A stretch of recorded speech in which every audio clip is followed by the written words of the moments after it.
Hello friends, welcome to our channel. நாம் இன்றைக்கு வீடியோவில் ஒரு பிஸ்கட் செய்கிறத பற்றி தான் பார்க்க போகிறோம். கோதுமை மாவை பயன்படுத்தி தான் அந்த பிஸ்கட் செய்ய போகிறோம்.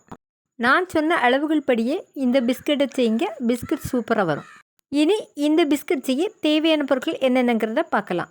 நான் எங்கள் வீட்டில் கப்பை பயன்படுத்தி அளவுகளை எடுத்திருக்கேன்.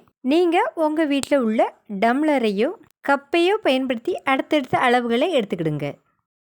2 கப் அளவிற்கு கோதுமை மாவு எடுத்து வச்சுக்கிடுங்க. அரை கப் அளவிற்கு ரவை மாவு எடுத்து வச்சுக்கிடுங்க. 1/4 ஸ்பூன் அளவுக்கு உப்பு எடுத்து வச்சுக்கிடுங்க. அரை ஸ்பூன் அளவிற்கு ஏலக்காய் பொடி எடுத்து வச்சுடுங்க. 5 ஸ்பூன் அளவிற்கு நெய் எடுத்து வச்சுடுங்க. நெய் சேர்க்க விருப்பம் இல்லைன்னா அதுக்கு பதிலாக சமையல் எண்ணெய் 5 டேபிள் ஸ்பூன் அளவுக்கு எடுத்துக்கிடுங்க. 1 கப் அளவிற்கு சர்க்கரை எடுத்து வச்சுடுங்க. முதல்ல பிஸ்கட் செய்ய தேவையான மாவை பிசைஞ்சு எடுத்துக்க போகிறோம். ஒரு பிளேட்டில் கோதுமை மாவை போட்டுக்கிடுங்க. ரவை மாவு பொடியாக இருந்தால் அப்படியே சேர்த்துக்கிடுங்க. ரவை மாவு பெருசாக இருந்தால் மிக்சியில் ஒரு அரைப்பு அரைச்சி சேர்த்துக்கிடுங்க. உப்பை இது கூட இனி சேர்த்துக்கிடுங்க. ஏலக்காய் பொடியை சேர்த்துக்கிடுங்க. ஏலக்காய் பொடியை சேர்த்து இந்த பிஸ்கட் செய்கிறதுனால இந்த பிஸ்கட் டேஸ்ட் சூப்பராக இருக்கும். இனி இது கூட சமையல் எண்ணெயை ஊற்றிக்கிடுங்க. ஆயிலுக்கு பதிலாக நெய்யை பயன்படுத்தி இந்த பிஸ்கட் செய்யும் போச்சில் இந்த பிஸ்கட் கடையில் வாங்குகிற பிஸ்கட் போல் டேஸ்ட் சூப்பராக இருக்கும். ரவை மாவு கோதுமை மாவு எல்லாத்தையும் நல்லா மிக்ஸ் பண்ணி விட்டுக்கிடுங்க.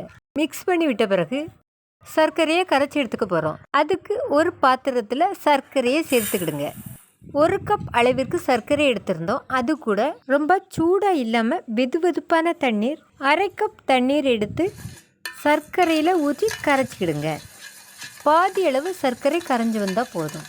இந்த சர்க்கரை கரைசலை மிக்ஸ் பண்ணி வச்சுருக்கிற கோதுமை மாவில் ஊற்றிக்கிடுங்க. மிக்ஸ் பண்ணி விட்டுக்கிடுங்க. பாதி அளவுக்கு இந்த சர்க்கரையை கரைச்சி பிஸ்கட் செய்கிறதுனால இந்த பிஸ்கட் சாப்பிட அருமையாக இருக்கும்.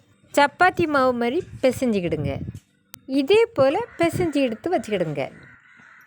வெதுவெதுப்பான தண்ணீரை சேர்த்து இந்த மாவை பிசைஞ்சிருக்கிறதுனால இந்த மாவு சாஃப்டாக இருக்கும்.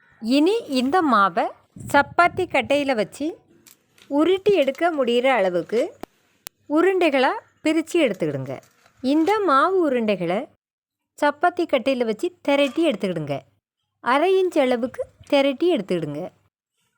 திரட்டி எடுத்த இந்த மாவை இனி கட் பண்ணி எடுத்துக்கலாம். நான் இன்றைக்கி ரவுண்ட் ஷேப்பில் கட் பண்ணி எடுத்துக்க போகிறேன். அதுக்கு ஒரு டப்பா மூடியை வச்சு இதே போல் அழுத்தம் கொடுத்து எடுத்துக்க போகிறேன்.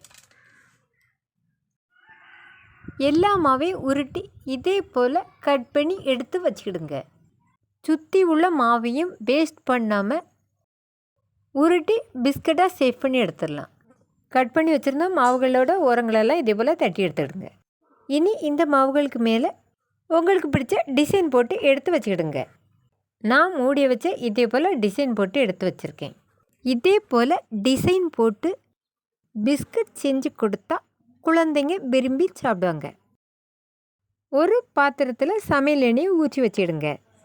சமையல் எண்ணெய் சூடானதும் ஸ்டவ்வை மீடியம் ஃப்ளேமில் வச்சுக்கிடுங்க.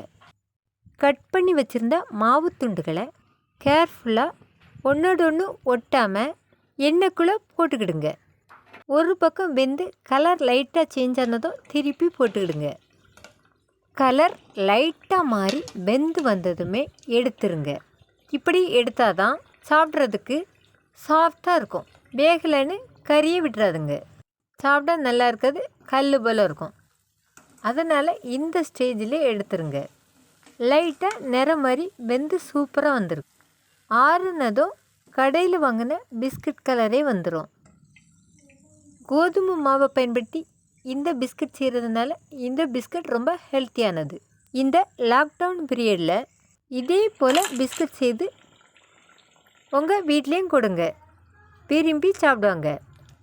ஏற்கனவே மைதா மாவை பயன்படுத்தி எப்படி பிஸ்கட் செய்கிறது அப்படிங்கிற வீடியோ அப்லோட் பண்ணியிருக்கோம். பார்க்கலன்னா பார்த்துக்கிடுங்க. இந்த வீடியோ பிடிச்சிருந்தா லைக் பண்ணுங்கள், கமெண்ட் பண்ணுங்கள், ஷேர் பண்ணுங்கள். எங்களோட சேனலை சப்ஸ்கிரைப் பண்ணலைன்னா சப்ஸ்கிரைப் பண்ணி வச்சிடுங்க. மீண்டும் மற்றொரு வீடியோவில் சந்திப்போம். நன்றி, வணக்கம்.